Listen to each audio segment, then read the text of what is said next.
3, 2, 1, go.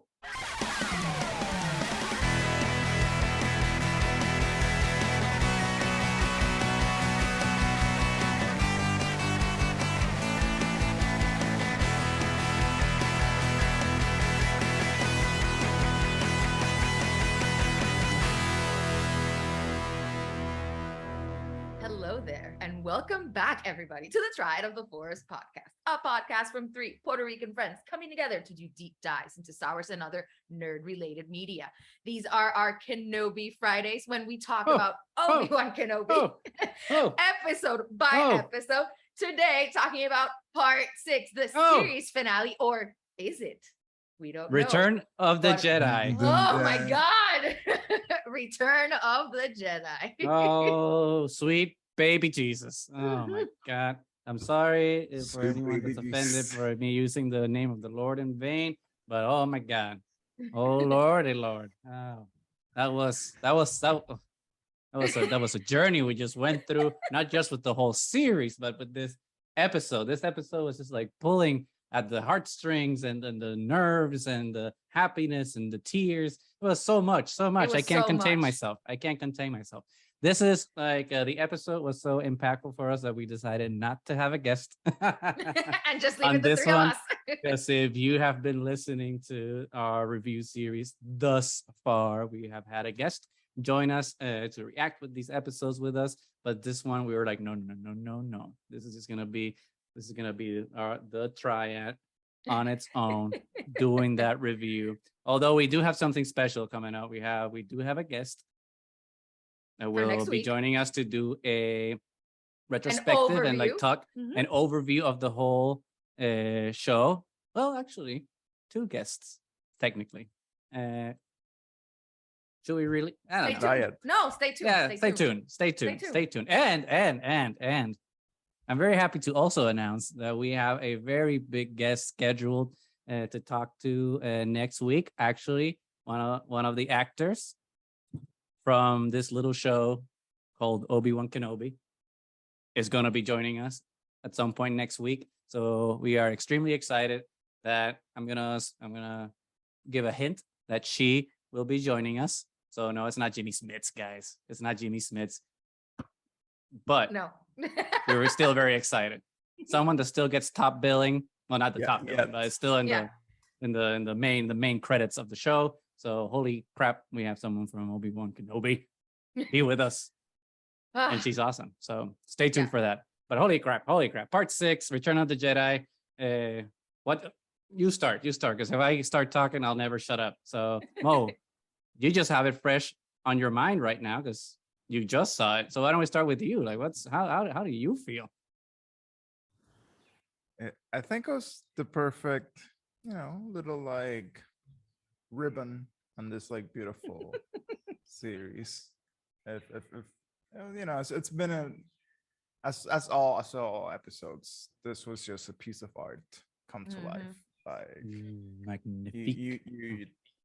The storytelling, I love like and then it's going back to Nani, like always, like show don't tell, and like this episode mostly just showed. I mean that there was words, there was narrative you had, but it was mostly a showcase of like this whole like arc of like the dance between Obi-Wan and Anakin or Darth Vader, like this whole resolution of like it's been 10 years like of estranged brothers that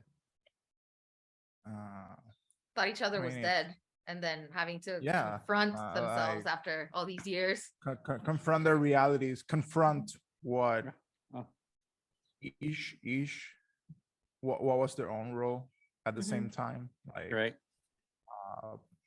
who failed who, like also like understanding that there is self-failure and in a way both failed their own mission, and so the emotion, the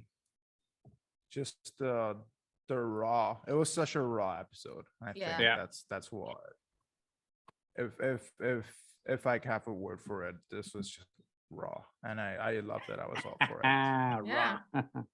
WWE Raw. Yeah. It was. Oh my God, Nani, oh my God, what about you? It was everything that I wanted and more. Only Mhm, problem is mhm. now it's made me greedy and I want even more than what I got. Now That's I a good really feeling, wish though. It's such a good feeling to it be like, is, it oh, is. I want more. I do wish now extremely that they would have gone, they were basing it on the films, that they would have gone all 9. But we get what we get. We can't complain. It was glorious. I mean, it No, wasn't only raw, it was visceral. It's the only one that it actively made me cry. Even the way that the fight was, it's the least choreography feeling one that I think we've seen so far. There was something very, very real about it, even though obviously we know they're choreographed, but it was so good because the landscape doesn't detract from the fight. It just kind of adds to it because it's so kind of empty, as opposed to that backdrop of like lava everywhere that kind of distracts from the fight, from the emotion of it, from oh, we're not just dancing here, we're kind of destroying certain sides of each other that we haven't admitted are no longer there. Oh my God, it was so good. I mean, we'll go into detail with everything else, but I mean, Leia, fantastic as always. Reva has been a revelation too. I want more Reva. Like, give me all the Reva that you can. And the score has been fantastic throughout. It just really has. And it was so masterful in this last episode that we've heard hints of like the original trilogy soundtrack, but in this one, in certain parts, we got like the full actual score in important parts for Vader and for Leia and for Kenobi, which I thought was just genius to do. And there was some incredible stuff that they did with lighting that conveys so much emotion and goes back to what I always say, show, don't tell. Just, a little change in lighting and everything conveys so much. So much. And it was just, beautiful. It blew me away. It just completely blew me away. Deborah Shaw, oh my God, Queen. And oh my God, I agree. I agree with everything. I got chills. I got chills. Yeah, I got chills. They're multiplying. I feel like John Travolta here. But it's that was actually pretty funny. Yeah, that was pretty funny actually. Pat myself on the back on that one. But I agree with the whole lighting stuff, especially with the lightsabers. We've talked about it before, like in previous episodes, how the lightsabers just look amazing here.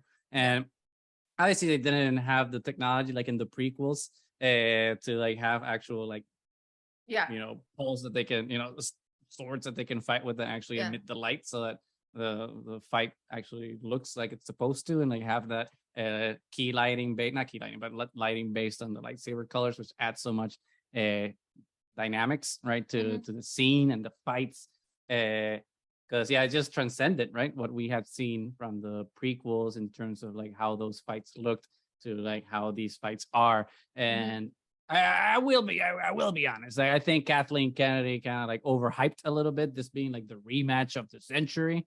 I don't think this was like, I think she should have talked more about the emotional stakes of the battle instead of like hyping that the fight was going to be like this super uber thing, which I think was a mistake, because then that's what I was kind of programmed to like expect, like the super choreography, Revenge of the Sith type of thing.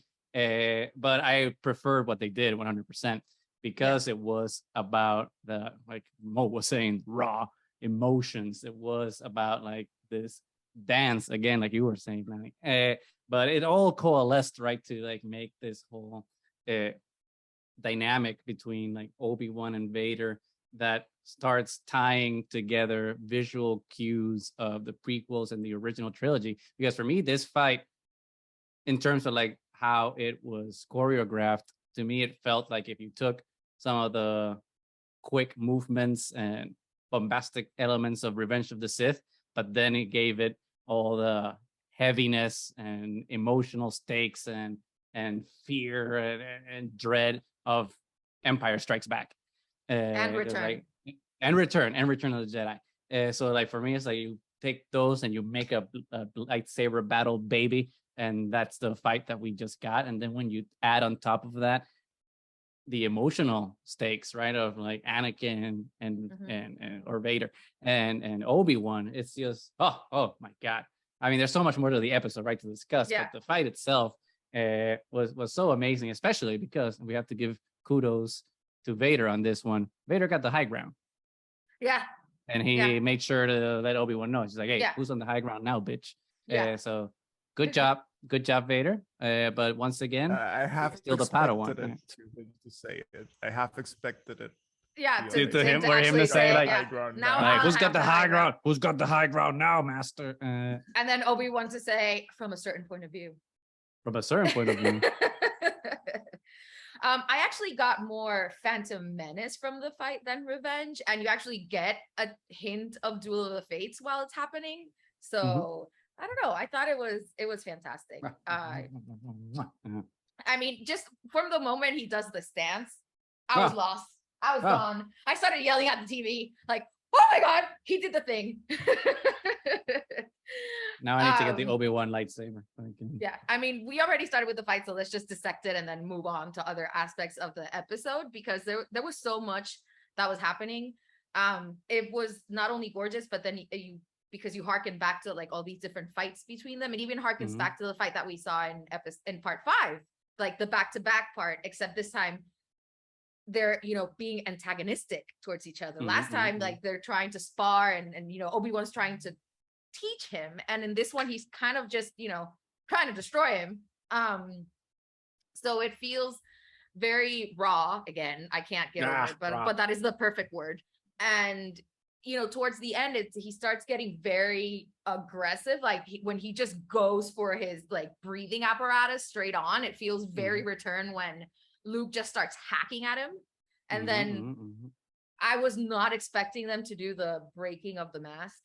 And I was 80% sure that they were doing it, because you have to have Hayden. You have to show Hayden's face. And you have to, because Ahsoka did it on the other side, but that's the cool thing. I was reading online. I wish I were able to put these things together. Sometimes like people online really have some cool, they really can pick up on things faster than I ever could. So like respect. I don't know from whom I read it first, because now everyone's saying it, including myself now. So I don't know who was the first, but whoever thought of it first, good job, sir or madam. Good job. But they were saying that like in this battle with Obi-Wan, he breaks the left side of the helmet and reveals the left side of Vader's helmet. But with the fight with Ahsoka does the right side of the helmet. So it's basically like symbolizing that like neither Obi-Wan or Ahsoka can get to have Anakin reveal his face and come out of the helmet. Only Luke was able to have both. Vader actually remove the helmet and become Anakin again, which I don't know if that was intentional doing that. I mean, it was a coincidence that they just split that side. But still, coincidence or not, it's can't be a coincidence, because it just looked cool. Oh, it looks amazing. Oh, it looked amazing. I mean, in the Ahsoka fight, you can see, because it's the right side, you can see his scar on the eyebrow, and on this side, you see the iconic scars on his cheek that we know from Return, which was great. But yeah, it was a great play that it had to be on purpose, because Luke. When it's with Luke, he asks Luke to help him remove the helmet so that he can see him with his own eyes. And that's him taking back his identity as Anakin Skywalker. Right. And in his fights with Ahsoka and now with Kenobi, it's them like forcibly trying to be like, because it's more for them than for Anakin. They need to know that Anakin is still in there. And it's a violent attack that breaks the mask. And all you get in return is the fact that Anakin is gone. Like whatever you're trying to do here, you're just making it worse. Every time you come at me violently, I become Vader more and more. Yeah. Which was so good. That conversation destroyed me when he finally says, it's not your failure. I killed Anakin Skywalker. Oh my And you God. hear Oh both my voices. And I'm so glad they did the Rebels thing with like the Hayden oh yeah, it was and James Earl Jones amazing. voice. And then when you see Obi-Wan's face, when he realizes that Anakin is truly dead, and you can see like his blue lightsaber reflecting him. And when he realizes, he kind of drops it down. And then the red takes over. Yeah. Oh, oh my God. And Ah, just ah. Ewan McGregor, like the pure, utter devastation in his face when he comes to all these realizations. I started crying like a little bitch right there.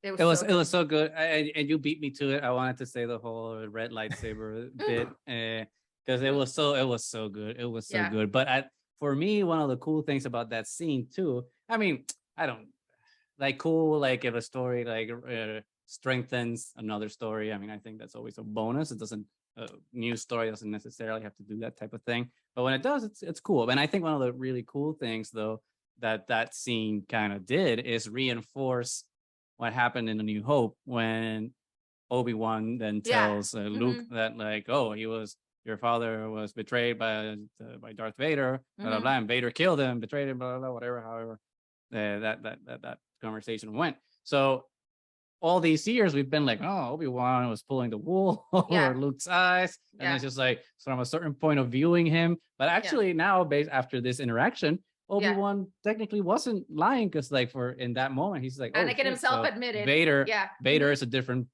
identity now that destroyed Anakin Skywalker. So this is like it makes so much sense with what happened in New Hope now that I think even if this scene hadn't done that, I think the New Hope still works because whatever.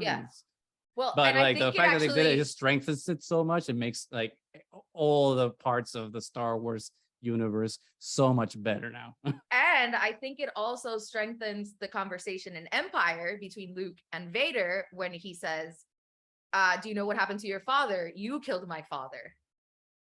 When he would have said that, like when he was talking to Obi-Wan, he admitted that he killed his father, but no, he decided to say, I am your father. Therefore, in that moment, already taking back a little bit of the Anakin Skywalker identity. So it started there when he decided when he decided to be like, I am your father. He is acknowledging that he is still Anakin Skywalker, that there's a part of him in there that still exists. So I think it makes people that are complaining that it breaks canon and all this crap. I want to know how. I think it brings a lot of things full circle. It actually closes a lot of gaps that we had before. And I think it even strengthens the general story. So I don't know. I thought it was fantastic. It's so beautiful. It was such a culmination to the hero's journey, because if we look at the story, not to like move to like the end of the episode, but like it's literally the Joseph Campbell hero story, right? Like he has to vanquish like the final dragon or whatever thing is from the hero's journey circle thing, and then he has to come back and cross that threshold and return to give back the elixir, and he comes back to Tatooine as like the journey is complete. It's oh my God, it's so good. I know our friend Ty would be able to explain that in a more eloquent way, but like I'm so full of emotion right now that I can't even finish my sentences, but it's trust me, it's the hero's journey, guys. It's the hero's journey. And it was so epic because Obi-Wan still thought of him as Anakin the whole time, and then that moment where he says that he killed Anakin, and then he just calls him Darth for the first time, which is how he refers to him in A New Hope. Right. Just not even Darth Vader, no, just Darth, just your title. Like, that's it. You're not worth anything more. And last time I was angry with you. I left you behind out of anger. This time, you're pathetic. You mean nothing to me anymore. Walk away. And right. And his reaction, he's so like, come back, face me. And he can barely breathe. And it was so, because they use those wheezing sounds that they used in return as well. And in return, it comes from a place of, I'm saving my son and I'm dying because of it. So when it happened here and he's the bad guy, it still made me like super sad to hear those wheezing noises. Like, oh my God, he's dying. Well, especially because you're seeing his face, which is the more important part. You're seeing Hayden's face behind there, so it's not just like the mask wheezing. It's actually like the person behind. So you can wish kudos to Hayden Christensen. because Yeah. he fucking knocked it out of the park with his Yeah, that was acting amazing. there. Yeah. Only with half his face, he You conveyed could so get much. so much. Oh yeah. I'm so happy that we're living in the Hayden Christensen Renaissance or whatever we're calling it, and he gets to come back and be embraced be by awesome. fandom and be Mhm. awesome. It's so cool. I'm so happy for him. I'm so happy for us that we That get we to got this. that we got this. We Yeah. didn't deserve it, but we got it. Oh my god! But to that point, it's something interesting though with that fight, because I've seen some people online saying like, "Oh, why would Obi-Wan leave Vader alive? Because he should have just killed him." I was like, "Well, one, Mhm. he's a Jedi, and like a Jedi is not supposed to just kill their enemy. Yeah. They're supposed to be compassionate. Two, it reminds me a lot of that conversation that Gandalf was having with Frodo in Fellowship of the Ring, when Frodo's telling him like, it's a pity that Bilbo didn't kill Gollum when he had the chance. And then Gandalf's like, whoa, whoa, whoa, whoa, whoa, whoa. Do the cartwheel. Let's take it back. Many that live deserve to die. Many that die deserve to live. Can you give it to them, Frodo? Don't be so eager to whip out death and punishment. So, like, and it reminds me of that scene. Yeah. Yeah.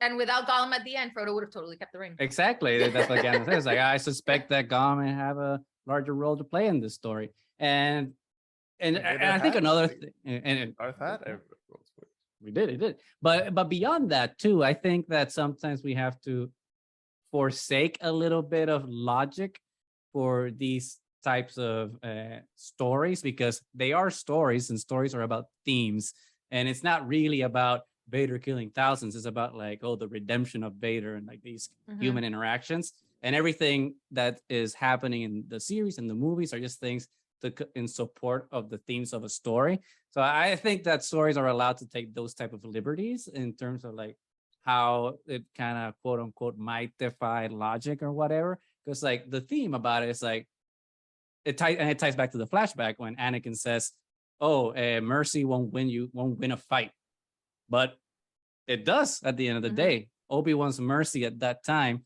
led to Luke's mercy in Return of the Jedi, which it led to Anakin's redemption. So it's all plays into like those themes, which I thought were just like magnificent. Like I loved it so much. Well, I mean, and I think what we need to take away from this, it's all about hope. I mean, when Obi-Wan was trapped under all the rubble, it was starting to crumble on top of him as he just kept trying to, think of what was making him angry and what made him fail. So you hear all those conversations that he'd had with Anakin as Anakin and then as Darth Vader, and it just starts to slowly crumple him until he remembers all the interactions he's had with Leia and just a few glimpses of Luke that he's had, and that hope, because obviously this needs into a new hope, that hope is what actually makes him reconnect with the Force. So why would he murder Vader? Because it would be murder at that point. He could barely breathe. And I think a part of him in his connection with Leia, obviously, and with Luke, even though he wants to deny now that Anakin isn't in there, he knows in some subconscious level that he is, because he has faith in Padmé, and Padmé always believed that there was still good in him. That's good. I like that one. Yeah. Oh my god. I'm not. Oh yeah. Go for it. Yeah. No, and just like the whole idea of like who at the end blamed who, and like each one understanding that. I think that was like the crux of it. Like like this is where Kylo failed in a sense. Like, because here we saw like the true Darth Vader conviction, like I killed. Yeah. It's not about killing your father or anything. It's about killing yourself. The self. Yeah. Yeah. And not surrendering or like eliminating the ego in like a positive way, but just like completely annihilating self.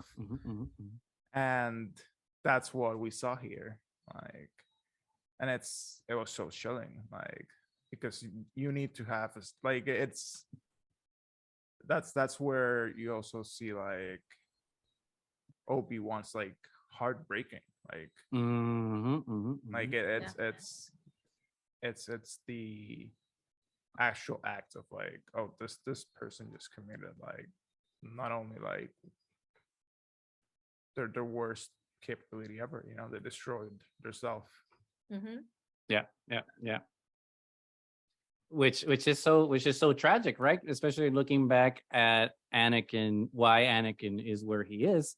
It's just it's like the adage goes, right? The path to, I don't know if the adage is in English, but it's definitely in Spanish. Like the path to hell is paved with good intentions. As everything that Anakin was doing was out of love. Everything was to serve others, and ultimately that led him to the path where that love for others and that good intention turned into his self-destruction. And not self-destruction, but like like you said, Mo, like the point where he needed to kill himself to become something beyond that. That's like totally antithetical, the antithesis of what he was, like the innocent young boy from Tatooine who just wanted to help couple of strangers, you know, this guy and this girl with their droid that he just saw on Tatooine one day, and he wanted to help them get out of the sandstorm.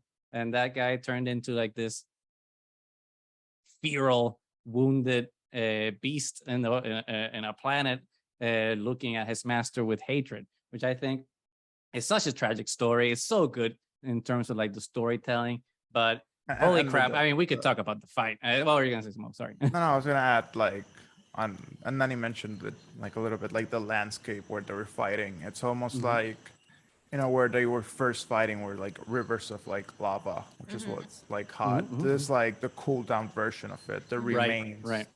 Like these are just the ashes of what remains, and you can see that when we actually see Palpatine. And it's like Papa Papi. Oh, Papa Papi came in.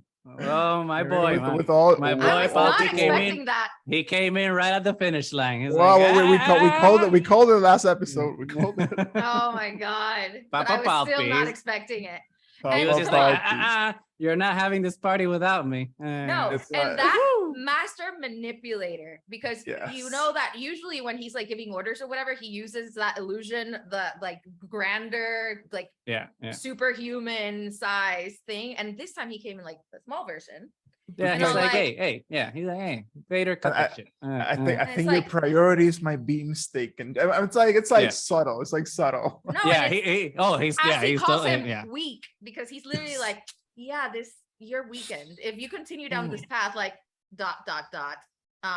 Yeah, he's totally gaslighting. I Vader. don't care. I don't care about Kenobi anymore. Like, no, master. I made that choice by myself, which is so crazy because he. And Poppy's like, you better. Papa Pop is such a mean girl. I mean, it's so crazy because he never. He's Regina George, 100%. Oh my god, yeah. You know, Poppy has a burn book somewhere. Oh, definitely. Yeah. And they were pink on Wednesdays. Oh, yeah. Poppy don't care. Yeah. Have you seen like those badass robes he was wearing like in Revenge of the Sith? Yeah. He's got this. But it's so great that Anakin, you know, never let himself be ordered around by the Jedi, and he always like fought back and everything. And Palpatine like so subtly just manipulates him so easily, and just, you know, and Anakin like just does baby playing a violin, like, everything he wants. And in that moment, he gave him a castle. He's like, you know, because clearly that obsession that he had with Obi-Wan is about the fact that he's still acknowledging that Anakin exists, because he's still obsessed with somebody that was important to Anakin that has nothing to do with Darth Vader. So when he lets that go, then we hear the Imperial March for the first time, like the full thing, him sitting on his throne, pulling back. Oh, what an epic shot. I know, right? He just pulls back super wide, and he's just like in his goddamn throne. And you're like, you think you're gonna get like a snippet of the Imperial March only, and then you get like you got it. Oh, but so that's good. One of those things that sometimes upsets me when I see some of discourse online, and people are like complaining, oh, they haven't played the Imperial March when Vader's here. Just like, No. can you just wait You for the don't show need to it every end? time. Yeah. Yeah, can you just wait for the show to end before like saying that they haven't given us X or Y? It's like, just let the thing. And anyway, even if they hadn't used the Imperial March, it would have No. still been awesome. It was But, incredibly gratifying, but you didn't need it because You didn't need it, exactly. they so masterfully added notes from the different scores into this new score that you didn't really need it. But Yeah, it makes yeah. it's like awesome. It makes you clap when it actually happens. Like, yeah, they did it. Well, yeah, Thank it's you. just like in like the beginning of the episode when like the Star Destroyer is like going after Yeah. the ship, which is very reminiscent, obviously, of Empire Strikes Back. Yeah. And then they use the music from Empire Strikes Back, you know, and that chase scene. I mean, it's like, I mean, obviously, it's a modified version Yeah, of that, but using the how musical cues amazing for that. did the Star Destroyer look? Oh my! Oh yeah! They 100% God. used like the 3D model from Rogue One because it just looked It looked exactly like that. I'm amazing. just like, Yeah. this looks good. Oh my Yeah. god! Oh my god! Everything was great. So that scene so when much. when like Obi-Wan needs to like get on the new ship so that Vader will follow him, and Leia being like, "Please don't leave me." I was like, Oh. little Leia, don't do that. Don't play Oh. with my heart. Don't do that. And Don't do that. hugging him and hiding Lola in his pocket because he Oh. was afraid and she wanted to make him less afraid. And And Leia. in that scene, our next guest was in that scene. So if you know, you know. That's all I'm gonna say about it. They even had like a speaking scene too. So. That if you yeah. know, you know. She was there. Anyway, lo que sabe, hashtag.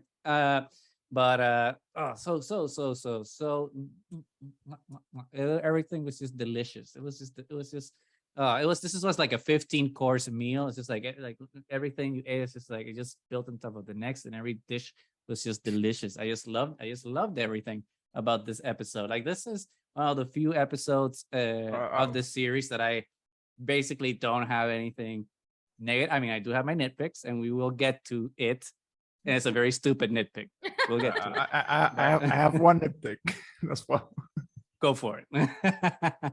Like, you know, like after Obi-Wan fought Vader, you know, you're leaving the ship. Where's the Star Destroyer waiting for Vader? Like, Oh, right. Yeah. like, okay, this Just get away. Mhm. And so they're like, okay, Vader's off the ship. We can do some R&R now. So we can And have our let- karaoke night.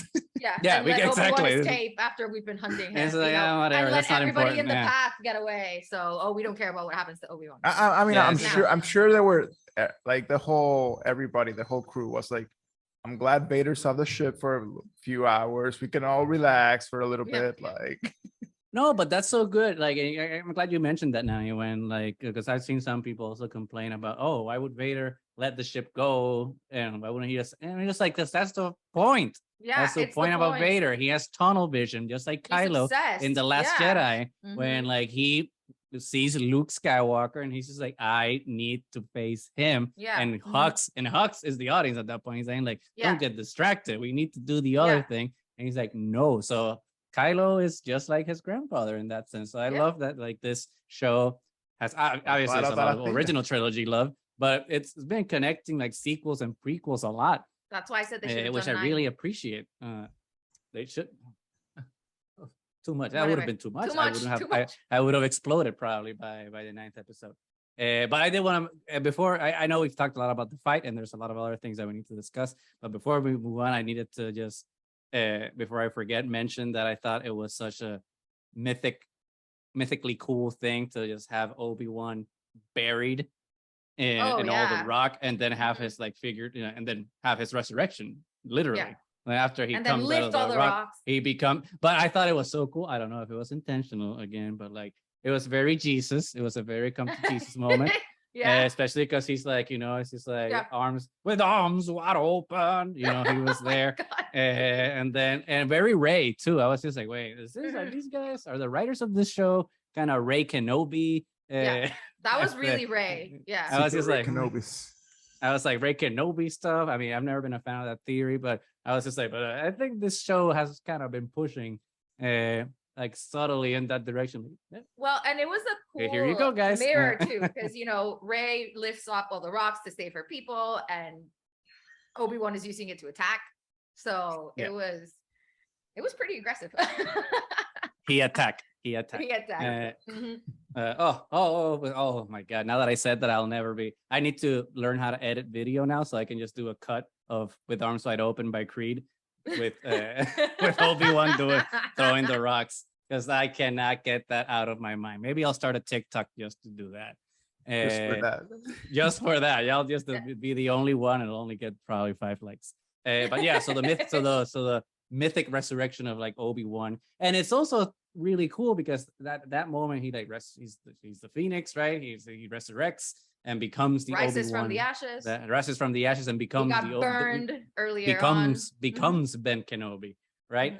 But I thought even like they pushed that whole mythic thing even further with him leaving the cave, because like he's literally like living in a cave in Tatooine, and then like you see him and then he leaves, actually pack up and leave, and it's like, okay, I'm just like, oh my God, this is the writers of this show know exactly what they're doing, because all those visuals are just like perfect cues of just the hero's journey, and like all these mythic tropes, and like how Obi-Wan has gone through like this journey of the self, right? Which is baffling, because I saw a tweet not only today. I saw a tweet today, someone saying that, I would have liked to know what Obi-Wan's opinions on the Sith or the Empire were. Like, we don't really get to know much about Obi-Wan's mentality. Are we watching different shows? Because show, not tell. We got all of that. We got all of that. Yeah, like he's a broken man, scared of the Sith and the Empire, afraid to scared of his own powers. Calling. Scared of his powers and his calling to save people, and like goes to this thing where he becomes the hero that he refuses to call. Goes, I mean, it's there. It's not even subtext. It's text. It is there. This show was good, and it's done in such a beautiful way, because it makes you, it really does make you think of all 9 of the movies, and everywhere, all the themes that were included in all of them, and I think it brings everything full circle and makes us want more too. Like, I want to see Leia going to, senator school and being smarter than everybody. I want to see Reva becoming like a part of the path and now saving younglings. There's so much that they could do going forward. And I was a big fan originally of this just being its own thing and keep it contained. And I'm not a fan always of, always focusing on these legacy characters, but it was done so well. And we're seeing so many different angles to these characters that we love, that give them so much more texture and makes them so much more enduring, that if done right, there's so much you can get going forward. I agree. I think that this is more like a spin-off type of situation, because honestly, I mean, I do want to see Obi-Wan's journey continue, but I want to see it not like as a full series, because I think this was his big adventure, and now he's in Tatooine looking over Luke. So like, honestly, what I want to see is kind of like shorts of Qui-Gon and Obi-Wan having conversations about the Force. That's what I want to see now. It's just like, I want to see Master and Apprentice just amazing. Have like all these conversations, like maybe 10-15-minute episodes of just like these little snippets and just talking about the Force and what it means, and maybe there's some callbacks, but like little things that are more not bombastic. It's a more intimate type of thing. So that's what I would want to see from Obi-Wan moving forward. But I totally agree that I want to see Reva's story continue. So let's talk about her, because obviously not half of the episode, but like the second part, the second story here is Reva going to Tatooine so that she can hunt this child that Bail Organa talked about on the recording. And what did you guys think? What did you guys think of like Reva's journey in this episode? So I thought it was pretty masterful. I really appreciated Reva in this episode. I think Moses Ingram did an amazing job with her performance. So Mo, what did you think of Reva's arc in part 6? Props to her strength of like getting double lightsaber stabbed and somehow by Vader. making it to Tatooine. Yeah, make it to Tatooine and being cool with it. Like, good props to her. So, but I think like we got such a rewarding like full circle with like, you know, we started her journey seeing like her experiencing Order 66, and then how that event defined her whole life, and to be able to, you know, when she's about to like strike, like she's hunting Luke and it's going down this like little path, and then like, you know, it's about to strike Luke, but then like just sees herself like as a youngling, like and that's so impactful, you know, when that's the, you know, like I guess going back to that like the parallels of like that's how you go past it, like when you see the self in others, and you're able to, you know, be able to recognize their pain also as well, and that their pain is your pain, and be able to transcend. That's the flip side of like Vader destroyed the self, but this is transcending the self, which is the antithesis of, and that's why it's so beautiful that what Obi-Wan says, like, and now you're free, now we're both free to write our own like stories. Like she was defined, they were both defined by the events of Anakin turning Vader. Like, both their lives were completely redefined by that single event, and that was their narrative for the past 10 years, and now none of them got what they thought they were gonna get. Like Vader's not dead, but Vader's still out there, like, but they didn't need to get that revenge. Obi-Wan didn't need to end Vader's life. They just needed to transcend that self and be able to recognize and gain that freedom. It's interesting, right? Because Reva and Obi-Wan both spared father and son,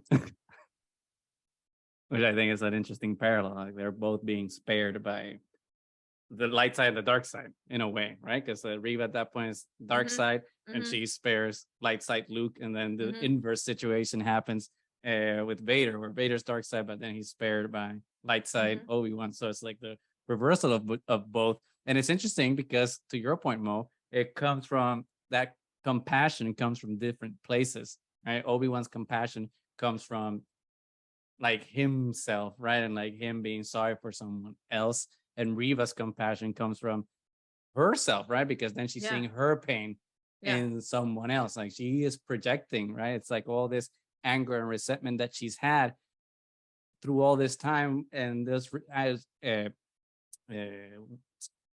oh my God, desire for revenge that has consumed her life. All of a sudden, like she sees Luke and she's like, oh, well, I don't really want revenge. I just want to not hurt anymore.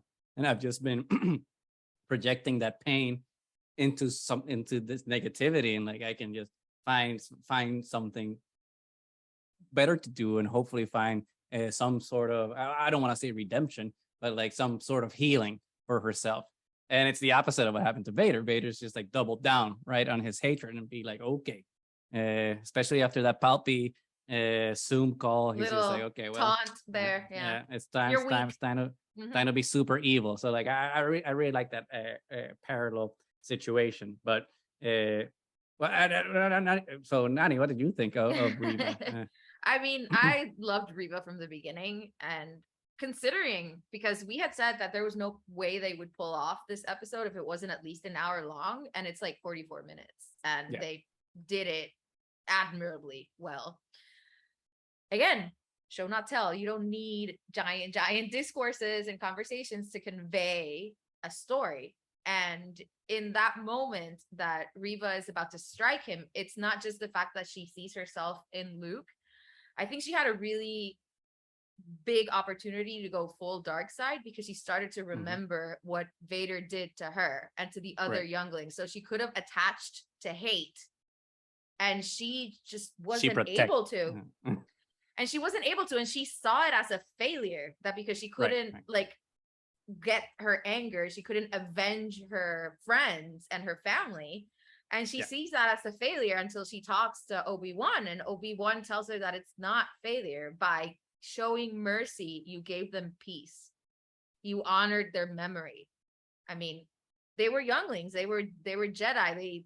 They wouldn't have wanted her to become Darth Vader, which she realizes in that moment. Have I become him? No, you just chose a different path. What you become from now on is up to you. So I thought the whole thing was because it's like he's talking to himself as well, not just to Reva, because he showed mercy as well. I am no longer Obi-Wan. I am Ben Kenobi, protector of Luke. And Reva used mercy as well. So like, you don't have to just be merciful, because to her, Luke was like her enemy because it's the spawn of, but she still spared her enemy. And he's a good guy, you know, in our eyes, obviously, because we know who Luke is and who he becomes. But he could have been to her a real threat. But you can show mercy to both your enemies and your friends, and it'll just make you stronger for it. As it just makes, again, ties back to the flashback when Anakin says that mercy won't win the battle, but it does. It does. But in this episode, especially, Obi-Wan and Reva both win. Luke wins. Leia wins. Vader takes the L. Uncle Owen and Aunt Beru are amazing. Aunt Beru. Well, we'll get to Aunt Beru. We'll get to that queen. We'll get to that queen soon. But I wanted to say that whole scene with Reva and Obi-Wan in the desert, it's so complimentary of Obi-Wan and Darth Maul at the desert. Oh yeah. And if it would have gone the other way. If it would, no, I think it works because it's like both are inverses of each other. No, I know, but because you could have seen it, like if Darth Maul would have found a different path, it could have ended here. But that was the end that Maul needed, because he was too obsessed, and in that moment, because he didn't have any growth, right? Yeah, and it's and you see exactly, and you see like here when he's talking to Reva, you see that sage Obi-Wan that talks to Maul, was just like, oh, if you define yourself by the ability to take life or whatever it is, then you know, and that whole awesome quote. That like Obi-Wan just throws at Maul when Maul says, "Look at what you have become, a rat in the desert," and then Obi-Wan's just like, "Look what I have risen above," and I'm like, "Oh Lord!" Mic drop times, and like this was Obi-Wan doing the kind of the same thing with Reva, but in terms of redemption, in terms of like both finding not redemption, in terms of like both finding themselves and allowing each other to forgive yourself, because sometimes that's the hardest part of forgiveness. It's forgiving yourself. I mean, sometimes it's just way easier to forgive someone else, but to forgive yourself, that's a journey in of itself. So definitely a beautiful it's the hard part. Yeah. Oh, it's the hardest part, to forgive yourself, and especially, I mean, this is exactly what we needed, because even before we saw the show, like we knew at the end of Revenge that Obi-Wan was going to be a broken man. So we get to see that. Get to see that broken man. And I thought to myself, how are they going to get him on the path to become that sage man that we see in the battle with Maul? And we know exactly. Little Leia. It was because of Little Leia. Our little queen. Then Qui-Gon be like, I've always been here. Oh. Oh yeah. You just we'll get to Qui-Gon. We'll get to Qui-Gon. But I wanted to say before we get to all that, gotta do a shout out on Beru. Was the queen. She was the MVP. I was Uncle not Owen, expecting her to be such a badass. Uncle Owen wanted to run away, and she's like, no, bro. Like, I got some guns like inside a wall here. We're defending our our land. I got my right to bear arms. That's what it's yeah. This is Tatooine. There's the Second Amendment. It's in full force here. Come, you want our guns? Come and take them. That's why it's actually there to protect. Not to attack. She protects. Yeah, she keeps them. And she protect. She protects. Obi-Wan attack. She protect. Yeah. That was so good. On Beru. Yeah, she was fantastic. I mean, Uncle Owen as well, because there was so much about family in this episode as well. It wasn't like in your face, but it was all over the place, because that moment when Reva's attacking Uncle Owen and she's like, oh, you really love him like your own. he is my own. It's that full found family epicness, which you see also with Leia and the Organas, because all their interactions have been amazing. When you see her in her little white outfit, oh my God. With the holster, and Lula's in the holster. Oh my God. Oh, no, it's so good. And Hey, then Lola, the mom, sorry. her mom is like, is that a holster? Yes, I love it. I mean, they're so supportive. I love that scene so much, especially because like the one part that was very poignant to me that I was just like, like I got the heartstrings. Obviously, we'll get to like little Leia's interaction with Obi-Wan in a minute, but for me, it was like her interaction with Bail. Yeah, it was so touching to me because she's just like saying like, hey, okay, I want to do these things, but I want to change how we do things because I have like all these plans. And I just loved it so much because then you can see like the twinkle in Bale's eyes. And then instead of him being like, and then him be instead, because he could have said like, oh, you can do whatever you want and just do the cliche parent thing. And that would have been fine.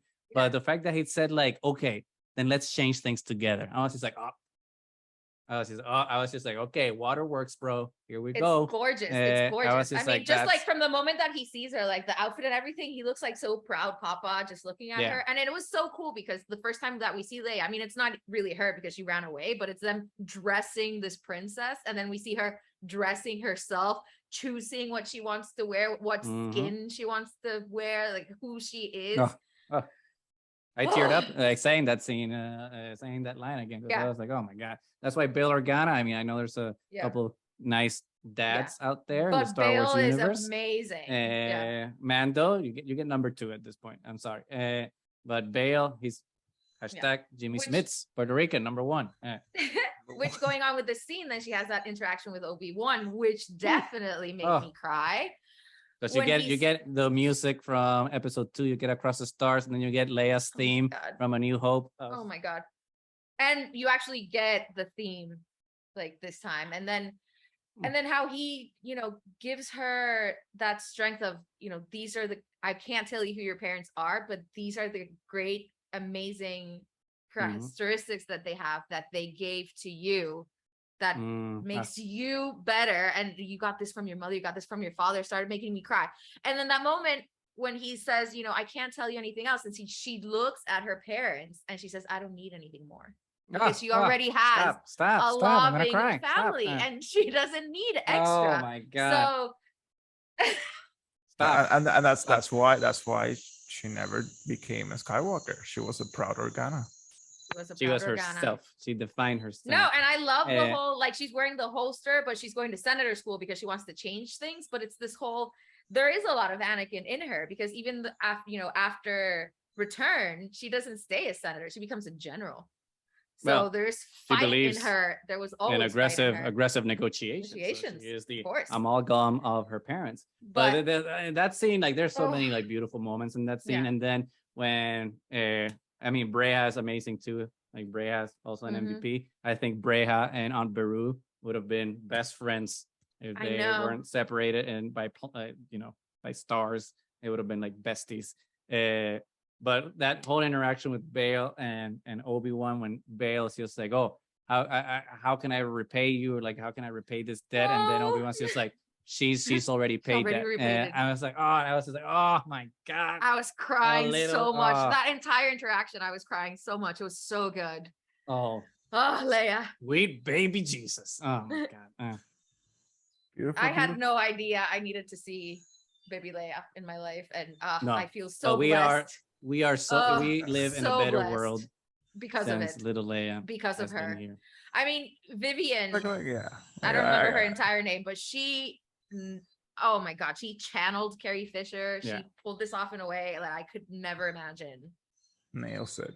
I hope in the future they can do like a series of like young Leia growing up.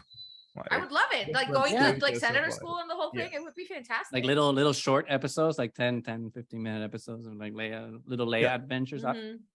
Count me in. But we can't speak about little Leia without speaking about little Luke. And the one thing that happened there. Owen and Obi-Wan are talking, and Owen's just like, okay. Well, I never thought it was help. gonna happen at this point. I didn't think it was gonna happen. I love that he was still carrying around the toy, and I was like, come on, something has to give here. Yeah. And they're having the action, and when Uncle Owen is like, yeah, you still need to stay away. Yeah. No, but first when he's like, you still Yeah, have to stay away, and it's like, shit, really? And then it's like, I know, but I agree with you. He needs to just be a boy, whatever. And then, do you want to meet him? Mm-hmm. Oh, and I was and I like, was just like, okay. wait, And this it is obviously makes like- sense because he knew Yeah. Ben Kenobi. Ben Kenobi, So yeah. it makes total sense. But then That was just a crazy old man. So something must have happened for like Crazy Owen to old be man go that back, came to be yeah, back he to- had to do something to become the crazy old man. Yeah. But yeah, but they Yeah, they he's at knew the cantina exactly. getting drunk, saying that he's speaking to ghosts. It's like, okay, this guy is got a little too many death sticks, so we gotta stay away from him. No, but I remember as soon as he said you want to meet him, I was like, they're gonna do it. They're gonna do it. No, He's they're gonna not gonna say it? do He's it. gonna say it? He's gonna say it. I didn't see it What? coming. But I don't know. I don't I know just what I was laughed. I just expecting, but because I was so emotional at the time, because I'm like, oh, Yeah. Obi-Wan's gonna meet Luke. I Skywalker. know. And this it's is like a gonna be slow awesome. burn. Like you see him walking over from like far away, and Luke getting Hello up there. like all expectant, like who is this And person? he's wearing like a little Luke Yeah. outfit from episode 4, like a little mini version of it. And Yeah. I was like, oh my god, baby Luke. Oh my god, Wow. yeah. And then you like kind of see Ewan McGregor's face. Yeah, He's just like you has can, a you can smirk tell on, that like, he was not He was- acting. Yeah, he was about to laugh. He was just like, I can't. I have to just do this. and then 1, 2, 3. Hello there. Oh, Oh my and god, that's it. And I Yeah, love that they didn't that's show it. anything else. that's It's just, it. That's hello it. there. That's, And I'm like, that's all you oh. needed. And I was like, oh my god, I can't believe they did it. They kept us waiting the whole season. I didn't think it was gonna happen, and it was like the perfect timing. I mean, the first thing that he ever says to Luke is "Hello there," and his face Perfectly balanced, as all oh. things should be. It was so good. Oh my god, Oh my the God, feels, so the good. feels. But we've covered most of the episode. But before we wrap up Mhm. for today, I think we need to cover what might be my favorite part of. I mean, the whole episode is my favorite part, but Oh, there's yeah. like one particular thing that happens at the end of the episode that had me screaming early in the morning when I watched the episode. And Because at this point, the something- episode's practically done, and Done, we're like, well, right. that's all. We're done. Then we never got Yeah, he's- what we have he's wished riding for. into the Yeah. metaphorical sunsets. double right? sunsets. And it's something we have been talking about for a long time and theorizing and being like, no, that has to happen. And We were like 100% and- sure it was gonna happen, and by this point, I'm like 100% sure it wasn't gonna happen. No, I was 100% sure they were, because he does call for Qui-Gon at the beginning of the episode. I know, but So at I'm this just point like, in okay, the it's episode, I'm like, happening, it's it's happening. not. No, I was like, it's not gonna happen. I'm like, this is the end. Oh, but And my then boy. You start seeing Wait, like a shimmer. gotta change the color of my light. There we go, dude. My So, yeah. boy. Oh my god. Master start seeing Qui-Gon. The shimmer Master first, Qui-Gon. like a little shimmer, and I was like, Qui-Gon, Yeah. Qui-Gon. And Hosbando was like, what are you talking about? I was like, look, shimmer. It has to be.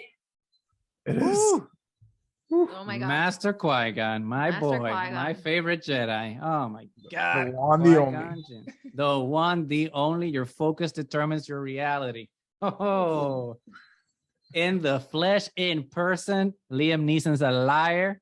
Obviously, we Yeah. all knew he was gonna do it, but to see it finally pay off Ugh. after years of waiting for Force Ghost Qui-Gon Jinn, we got Oh my him. God. We got him, and it was amazing. Like How big cool was that? beard, How cool oh, was like that? get your bags. Oh, so good. So good. Before we get into the positives of it, though, I need to get this out of the way. Yeah. I need to get it out of the way. I have a nitpick. That was a very bad fake beard.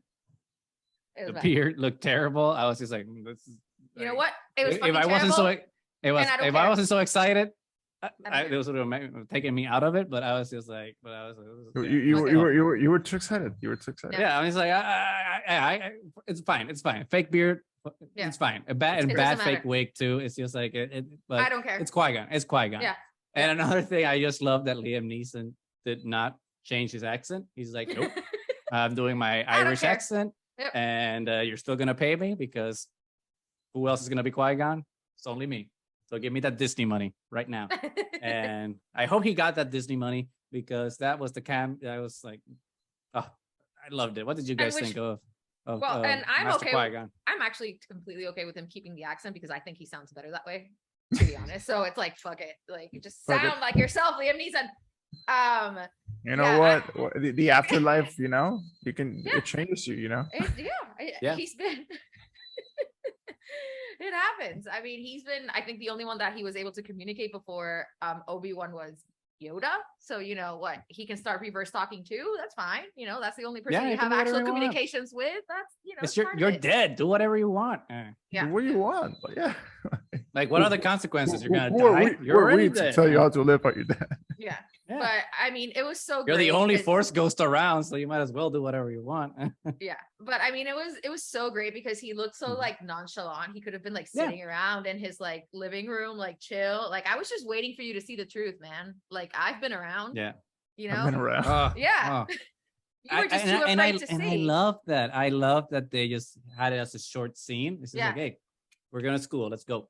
That was it. I'm just like, oh. Because initially, like, I wanted more, but then we have a ways to go. Let's go. And then just like him following him, you see the cliffs, the double sunset. And it was just like, yes, cut the credits, perfection. I'm done. Thank you. I am not worthy. It ties in with what Gus was saying. Like, it was right this scene after leaving the cave and then going into the path. We are not you worthy. said that perfectly. So good. And people say that this is bad writing. What? This is like perfect. I mean, maybe not perfect. What show are they watching? Yeah. I don't think they're watching the show. They're just like being naysayers to naysay. It's like just, and it's fine. I think it's okay. Like, if you don't connect with the show and like, it's not for you. But to just ruin like it for all of us that love it. But just to dismiss it and just like say that it's bad just because like didn't resonate with you, it's like it's kind of a weird thing. Because that's one thing that I've been.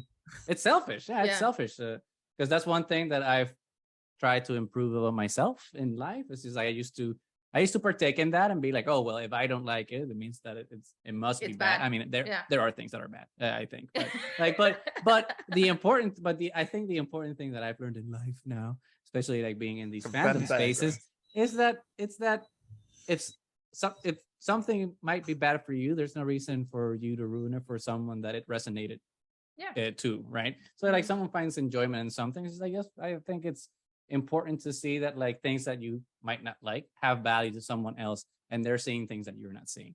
So I think it's important to like realize those things and just find the positive, the good things and positive things and things, even if you don't like them, but at least find joy in people finding joy. I think that's the important thing. It's hard. Everyone, you know, I sometimes everyone falters, but like I try to improve that about myself and try to let people have their happiness and be happy for their happiness. And kind of like my mom always said, if you don't have anything nice to say, don't say anything. So I mean, it's good job, Goose. Humble brag. Good job. Humble brag. It's a humble brag, but you gotta acknowledge yourself sometimes a little bit. No. I'm saying it's good job. Especially when self-love, baby. Self-love is the most important love. Belly motto, you know. Oh yeah, that's that. Oh yeah, words to live by. But especially, I hate when they hate it so much, because this show is so Star Wars for me. Ooh. I mean, you get awesome lightsaber fights, you get found family, you get mercy, you get hope, you get hate, you get horror Vader. I mean, there's so much of like the you get Star clone Wars. troopers, you get stormtroopers. Oh. You get Jawas, you get But if there's one thing I have to say, it's like I never expected so much Vader. I wasn't expecting that much either. And we're all better. We're all better. We're all better for all the yeah. Vader. Yeah. All better It's that Vader we got a hint of in Rogue One. Where we got the hallway scene and everything. It's the one we got a hint of there, but now we got him like fleshed out, and it is so literally we saw the flesh. Yeah. So good. I mean, I think this show really is full Star Wars. And if you can't see that, then maybe, stop watching Star Wars. then Let it go. It's okay. Let's watch the originals and enjoy those. Yeah. Let's And shake don't- hands and and don't join us on the ride as everything evolves.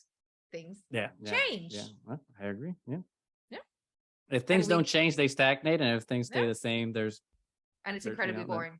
if things don't change, you become Darth Maul, and and then you get struck down by Obi-Wan because he has risen above that, and that's all we can do. It's strive to be Ben in the desert and be able to transcend ourselves and rise above the things that we hate. Yeah. Well, anyway, Unlike Darth Maul, we've been going for a long time because this episode was amazing. we could go even longer. Yeah. I know. And obviously we need to And talk we about the series as a whole, which we will. Stay tuned next week. We might have two guests. Well, not might. We will have two guests. And we'll see who they are. There are a couple of cool people. Yep. Talking about Obi-Wan Kenobi. Oh, the man, the myth, legend. It was so good. Beautiful, It was beautiful so man. good. Beautiful, beautiful series. But yeah, like I think if I don't shut up, I'll just keep going. So Mo, any final thoughts before we wrap up? No, I was just gonna. I just got stuck with the thought that you said Ben in the Sand, and it sounds like a good band name. Ben in the Sand. It's not bad. It's not bad. It's not bad. I'll write it down just in case we want to make a t-shirt. Just in case. No, it's just beautiful, and I'm if this is all we get, I'm totally grateful, and I'm just Oh yeah. This It's is perfect. That's a standalone thing. Yeah. If they continue it, that's fine. But yeah, Yep. It's just let it be its own beautiful thing. Yeah. Deborah Shaw, amazing. Keep see. I love you, Deborah. Yeah. Oh, that's all. Yeah. Until I just want to thank everybody that was involved because I didn't know that I needed the show. At first, when they announced, I was like, why are they doing this? And I ended up getting, new characters that I fell in love with, old characters that I were giving way much more depth. Yeah. And now are heartthrob for all these characters. So I left this being an even bigger Star Wars fan. I love the direction. Keep going. Oh yeah. And especially since we are going to talk with someone that was part of the show. So this is gonna be that. I think that's one of the coolest thing about this series is that now we're gonna have a little deeper connection with it now because we're going to talk to someone that's amazing. She's so cool, and we can't wait to talk with her. And hopefully everyone is excited to listen to that episode once we announce who the guest will be, because the Trial of the Force will have. We are 1 degree of separation from the Rochelle at this point. Once we do that, because we are 0 degrees of separation to Ewan McGregor, since he and I are friends. Of course. We became friends at Celebration, and he supports the Triad of the Force because I don't know. Well, for people that aren't listening, you won't have the privilege of this. But if you guys that are watching on YouTube see, that's Ewan McGregor. That's It's Obi-Wan. God. Obi-Wan. That's Obi-Wan Kenobi. That's The goose. That's the Triad of the Force. the goose. And if you zoom in, you see that there's the Trial of the Force pin, Trial of the Force t-shirt. So, and obviously serving in our friend's pink milk. So technically, Ewan McGregor likes Trial of the Force. He likes pink milk, and he supports trans rights. So take that. All there. From that one picture. It's science. It's science. I'm sorry. From that one picture that you That's paid how the for. internet works. That's it's a math. It's a math. Okay. I went to grad school. I know what I'm talking about. So I think we're done for today, correct? Yes. Unfortunately. I know. I could keep talking about Kenobi all night long. But And we will on Sunday. so great. Okay. Well, until next time, we are Triad of the Force. Thank you so much for listening. You can find us anywhere that podcast can be found. Just search Triad of the Force. You can find us literally anywhere. We have shirts. Leave comments. Let us know what you like, what you don't like. Let us know what you think about Kenobi, honestly. And until next time, may the force be with you.